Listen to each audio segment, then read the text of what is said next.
Sometimes wine is daunting, and the fact that vintages change every year is one of the reasons. Was 2014 better than 2015? Worse? Welcome to WatchZilla. Today we are going to give you our top 11 best affordable wines to help you enjoy yourself and protect your wallet. The benefits of drinking red wine in moderation have been well documented and continue to be researched. Improvements in memory, muscle strength, and the cardiovascular system are just a few of the perks that come with enjoying the occasional glass of Merlot or Cabernet. But for those on a limited budget, red wine can be a luxury item. A good bottle of wine doesn't always come with a big price tag. We've said it. Number 11. Alamos Malbec. Nicolas Catina is probably the vintner most responsible for helping Americans realize that Argentina has the capacity to produce world-class red wines, not just affordable everyday bottles. So, it's a bit ironic that Catina's surprisingly inexpensive second label, Alamos, is so good, as evidenced by the remarkably consistent Alamos Malbec with its velvety raspberry fruit and toasty oak notes. It's no wonder then that it's the best-selling Argentinian Malbec in the United States.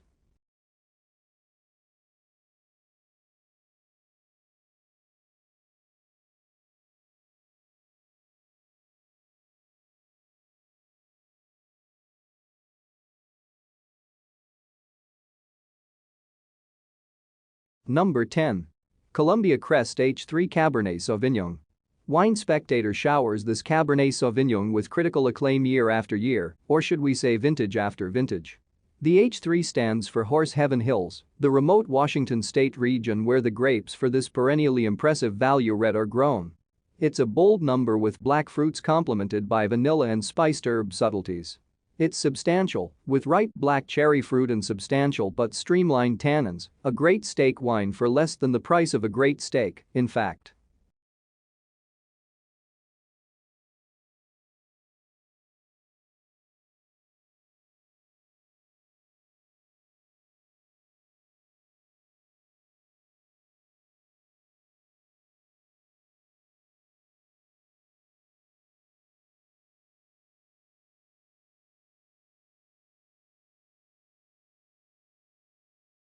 Number 9. M. Chapoutier Bellerich. In 1990, at age 26, Michel Chapoutier took over his family's firm and lifted it back to its former status as one of the Rhone's most significant producers. Since then he's ventured into new territories, first to lesser-known French regions such as Roussillon and Collier, and more recently to southern Australia. Yet his basic Côtes du Rhône Bellerich Rouge, with its Grenache-based spicy, cherry flavors, remains one of his most impressively consistent bottlings. Made from 80% Grenache and 20% Syrah grapes, its intense flavor includes blackberry and plum. It's best served with lamb and duck.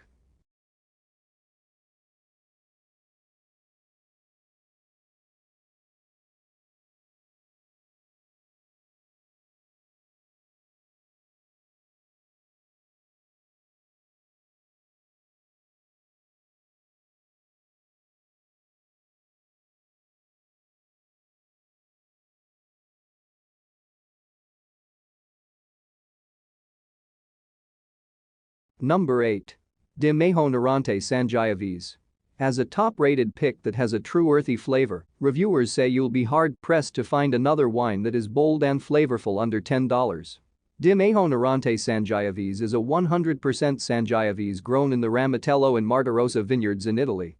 Hand-harvested in October, it is aged in stainless steel and in large oak barrels for 6 months to get a greater taste, smoothness, and softness. This is a wine that preserves the natural savory and tangy taste of the fruit, Sangiovese, so drinking it is like consuming the fruit on its own. Also, the color looks very red, with aromas of violets and red berries.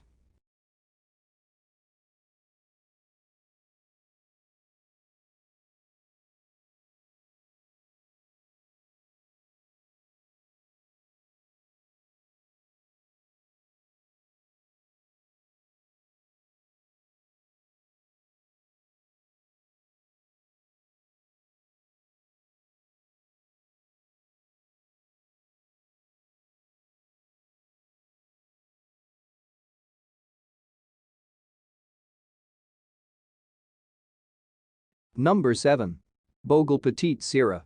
Just a small pint, and you will smell notes of tea leaf, cherry cola, and earthy tones that add to the richness and depth of the grapes. When you take the first few sips, you will be greeted with cherry-like toasty herbal flavors that give a silky and smooth mouthfeel. Bogle Petite Syrah is usually aged in American oak for 12 months. This makes for a great cheap sweet red wine. The Syrah red wine goes well with lamb and has around 13 to 14% alcohol content.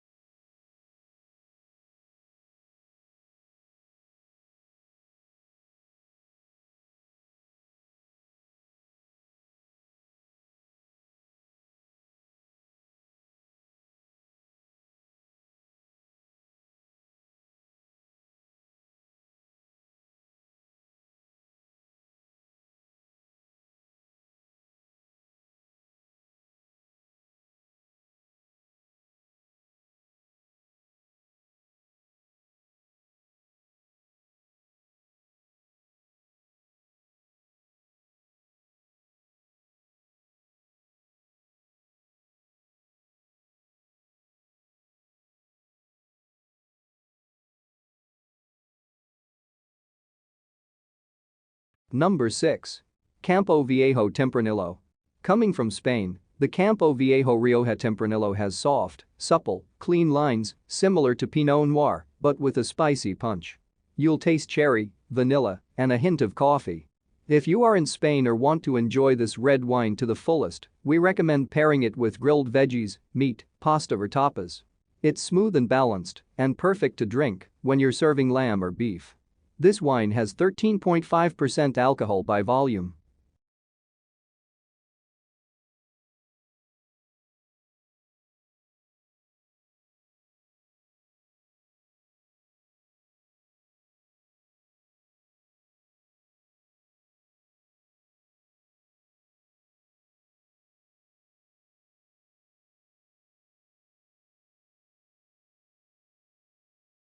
Number 5. La Marca Prosecco.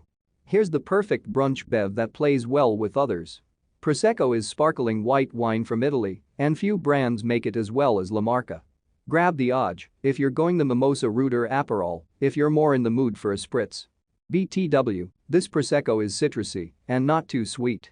While sipping, you'll notice the fresh flavor of green apple, lemon, and a hint of honey.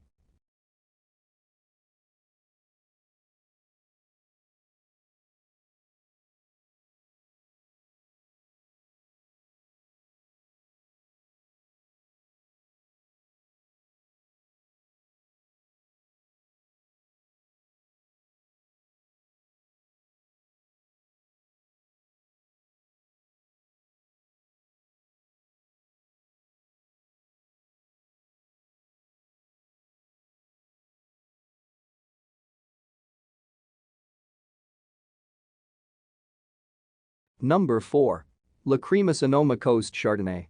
It's nice to have a solid Sonoma wine as a grab and go. And this wine defines that. La Crema makes a range of subtly expressive Chardonnays and Pinot Noirs, but the Sonoma Coast Chardonnay, one of the winery's most widely available bottlings, is also one of its best. It has good American Chardonnay depth with moderate acidity, resulting in a smooth creamy mouthfeel. It's round and rich, with ripe pear and caramel vanilla flavors.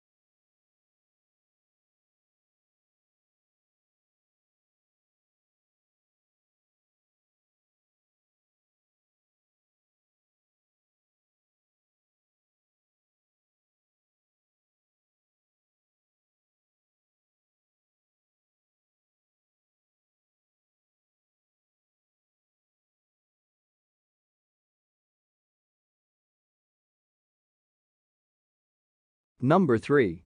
Louis Jadot Macon Villages. The Macon appellation offers some of the most affordable wines in the Macon Burgundy region. The firm of Louis Jadot is a rare thing, a large-scale Burgundy negotiant whose reputation nevertheless hovers at the same level as many smaller, more rarefied domains.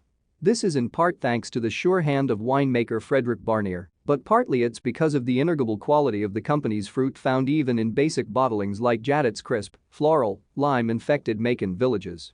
They are almost always unoaked and have round, moderate acidity, allowing for some depth and balance. This is one of them. It's widely available and smells like lemons and pears.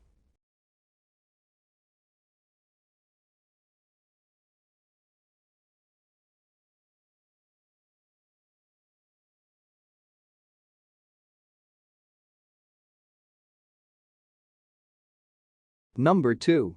Bodegas Borsout Res Picos. Black cherry liqueur and peppery spice notes are at the heart of this formidable Spanish red. It comes from older vines on the foothills of the Moncayo Mountains in Spain's Campo de Borja region, from a local cooperative of 375 different wine growers. It's deep and dark, with a smooth palate that is sweetened by high alcohol. But that heat is blended well, so you can enjoy the smells of spicy vanilla.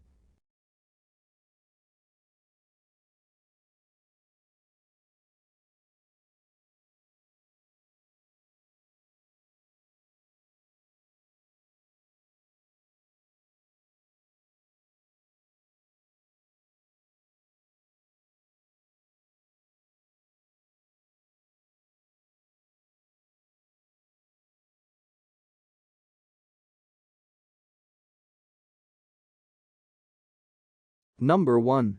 Kendall-Jackson Vintners Reserve Chardonnay. Here are 2 things to know about Kendall-Jackson's Vintners Reserve Chardonnay. More than 2 million cases are made each year, and every single grape that goes into those bottles comes from vineyards owned by Kendall-Jackson. This Chardonnay has garnered mass appeal and a loyal fan base since it was first introduced in 1983, and it's easy to see why. Vineyard ownership means control over viticultural practices, and that's why this wine, despite its vast production, remains delicious, rich but finely focused, its flavors suggesting ripe mangoes and pears. Fruit-forward, food-friendly, and well-balanced, this medium-bodied white boasts all the oaky and buttery hints you'd expect from this varietal, plus a delightfully lingering finish. Par it alongside crab legs, creamy pasta, or crispy fried chicken. Number 6. Ford Flathead. John Lennon once said, "If you wanted to give rock and roll another name, you might call it Chuck Berry." In a similar vein, another name for hot rodding might be Ford Flathead V8.